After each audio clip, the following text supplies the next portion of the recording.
C'est inadmissible, docteur. Comment pouvez-vous libérer une enfant en phase terminale? C'est ici qu'on doit... Viviane, quel ami? De quoi tu parles?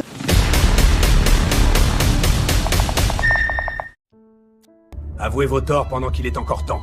Si vous voulez un avocat, on peut vous en procurer un, mais je vous le dis tout de suite, vous ne sortirez pas d'ici de sitôt. Je n'ai pas besoin d'un avocat, monsieur le commissaire. Je n'ai rien fait. Vous n'avez même pas pris le temps d'analyser la situation. Pour vous, j'ai déjà été jugé. Alors j'irai devant le juge tel que je suis s'il le faut. Et le Seigneur lui-même me donnera les mots à dire. Car j'ai déjà un avocat. Vous vous prenez pour qui? Vous arnaquez les gens, vous les manipulez, et en plus cette fois c'est Laura, la femme du procureur, que tu as touchée.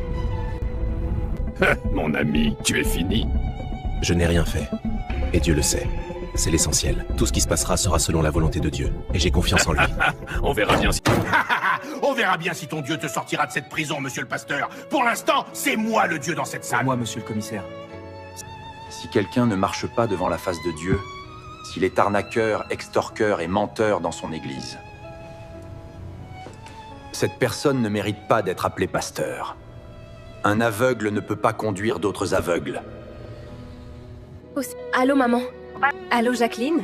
Nestor n'est pas rentré depuis ce matin. Son téléphone ne passe pas... Jacqueline, pas de panique. Nestor n'est sûrement pas loin. Il doit être à l'église ou en train de distribuer des prospectus. Oui, je sais, mais je suis vraiment inquiète. J'ai un mauvais pressentiment, maman. Lynn? Oui, ma chérie. Je vais l'appeler moi-même. S'il ne répond pas, j'enverrai quelqu'un vérifier à l'église. D'accord, merci, maman. D'accord, ma fille, à tout à l'heure.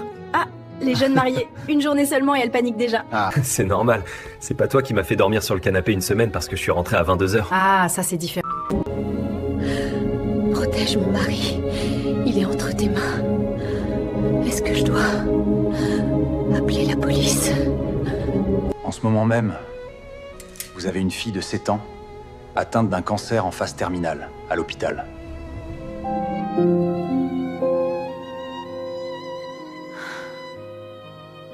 Tais-toi.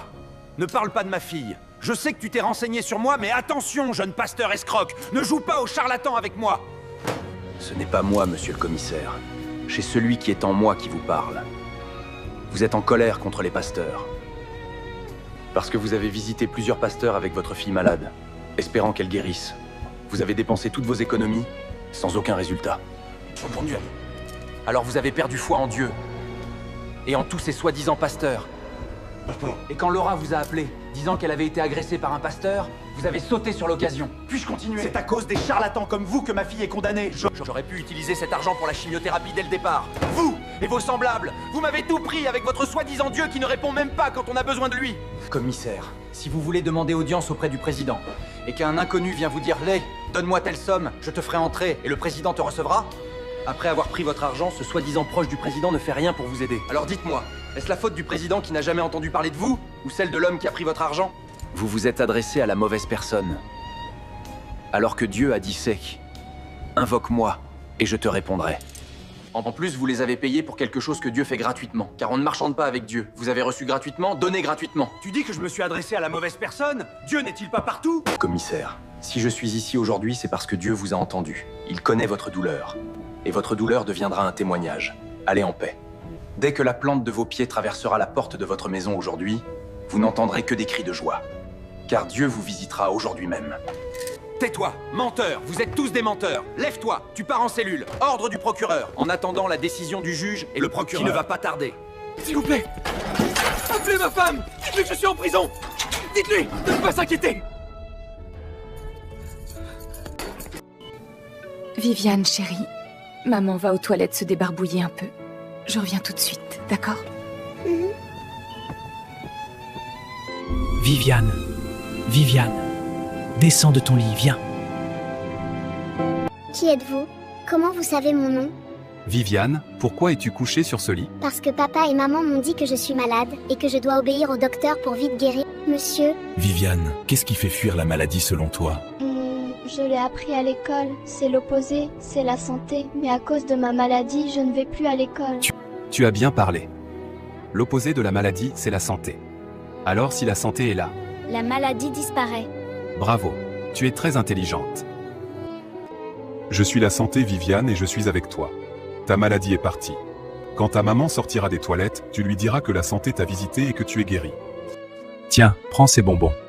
Maman m'a dit de ne pas prendre les bonbons d'un inconnu. C'est vrai, ta maman a raison. Mais moi, je suis ton ami maintenant. Tu es mon ami secret? Non, tu peux le dire à ta maman. Elle comprendra. Chaque fois que tu auras besoin de moi, appelle-moi. Je viendrai. Mais mon ami, comment je vais t'appeler? Je n'ai pas de téléphone. Et comment tu t'appelles? Quand tu auras besoin de moi, tu le comprendras.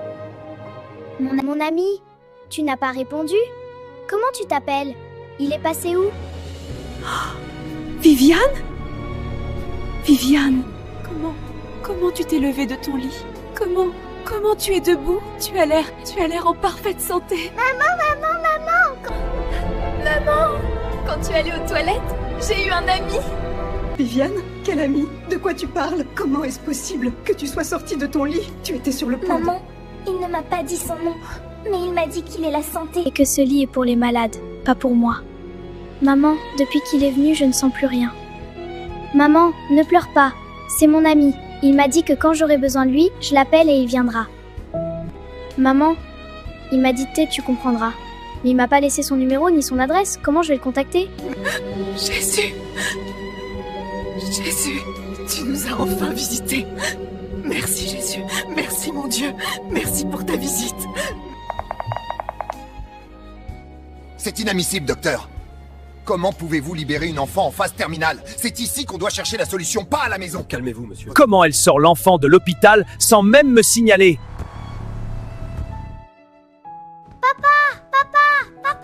Ma chérie! Je t'aime, papa! Je t'aime aussi. C'est quoi ça? C'est quoi ça? Elle n'est pas censée être debout. Comment elle a fait? Jérôme, tu ne rêves pas. C'est bien elle. C'est bien notre fille. Je l'ai amenée dans un autre hôpital, complètement différent. Ils ont refait tous les examens. Elle n'a plus rien, aucune trace d'un cancer. Chérie, tu vas où? Tu ne t'es pas déshabillée? J'ai une urgence, j'arrive. Mais attends! Enlève-lui les menottes. Tu es sûr? Enlève-lui ses menottes immédiatement. Pardonne-moi, Nestor. Je suis un homme mauvais. Levez-vous, qu'est-ce que vous faites? Ce n'est pas bon pour vous. Vous dirigez quand même ce commissariat. Quand je suis rentré chez moi... J'ai trouvé les choses comme vous l'avez dit. Des cris de joie m'ont accueilli à l'entrée. Pour la première fois de ma vie, la paix est entrée dans ma maison. Je vous dois tout. Dites-moi ce que vous voulez. Je le ferai. Sauf vous libérer, ça ne dépend pas de moi. C'est Dieu qui l'a fait pour vous. Moi, et je ne suis que la locomotive. Allez en paix, commissaire. Rendez gloire à Dieu. Il n'y a vraiment rien que je puisse faire pour vous, pas? Si. Vous pouvez aller chez mes parents. Ma femme doit être morte de l'inquiétude. Dites-leur que j'ai été arrêté, mais qu'ils ne s'inquiètent pas. Tout va bien. Il est déjà 22h et il n'a toujours pas appelé. J'ai peur, maman, j'ai peur qu'il lui soit arrivé quelque chose. C'est vrai, ma fille. Il devrait faire signe quand même. Ça m'inquiète aussi. Nestor, agent, mettez-le dans notre meilleure cellule, pour la nourriture, et tout sera sur mes frais. Faites tout ce qu'il vous dira, sans poser de questions. Je dis bien fait, tout. Excusez-moi de débarquer si tard. Monsieur, mesdames, je viens de la part de Nestor. Ah, enfin! Oui, enfin! Nestor a été arrêté pour attouchements illégaux sur une femme vulnérable. Le dossier a été transmis au parquet. Le procureur a ordonné des poursuites immédiates et son placement en détention provisoire. Je préfère être honnête avec vous. Il risque une peine de prison. Quoi? Il a fait... Il n'a rien fait. La femme du procureur l'accuse de lui avoir fait des attouchements illégaux et tout ce qui va avec. Je connais mon fils. Il préférerait son église que d'aller à l'encontre de ses principes et de son Dieu. Il n'a rien fait. Je le sais, madame. Je m'en suis rendu compte. Mais ce n'est pas moi qui tire les ficelles. Pour l'instant, c'est la femme du procureur. Quoi?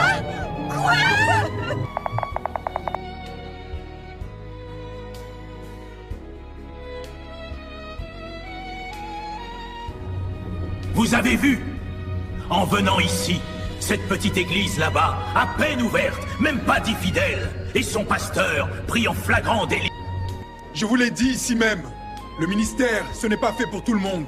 Je l'avais pourtant invité, je lui ai proposé de le parrainer, de lui montrer le droit chemin, mais il a refusé.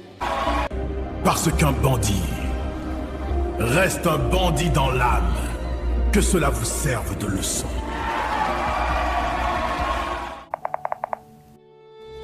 Ce pasteur a délibérément agressé ma femme. Les faits ont été constatés en flagrant délit. Les éléments recueillis à ce stade justifient des poursuites immédiates. Afin de garantir le bon déroulement de la procédure, j'ai requis le placement en détention provisoire.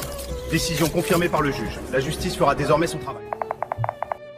Tu as teinté tes cheveux? Oui, ça ne te plaît pas? Tu sais que j'aime toucher toi. Où est passé Romain? C'est ton ami, tu devrais le savoir. C'est aussi ton mari, non? Il est occupé à gérer l'affaire de notre pasteur. Ah, là, c'est bon. On va pouvoir profiter tranquillement de la soirée. Mange vite. Je nous ai réservé la suite présidentielle. Ah, on va s'éclater ce soir. Waouh, tu es très attentionné. Je prends soin de la femme de mon ami, disons, pendant qu'il est absent. Je ne sais vraiment pas ce qui se passe. Mais toi, tu sais. C'est pourquoi je m'abandonne entre tes mains. Agis selon ta volonté.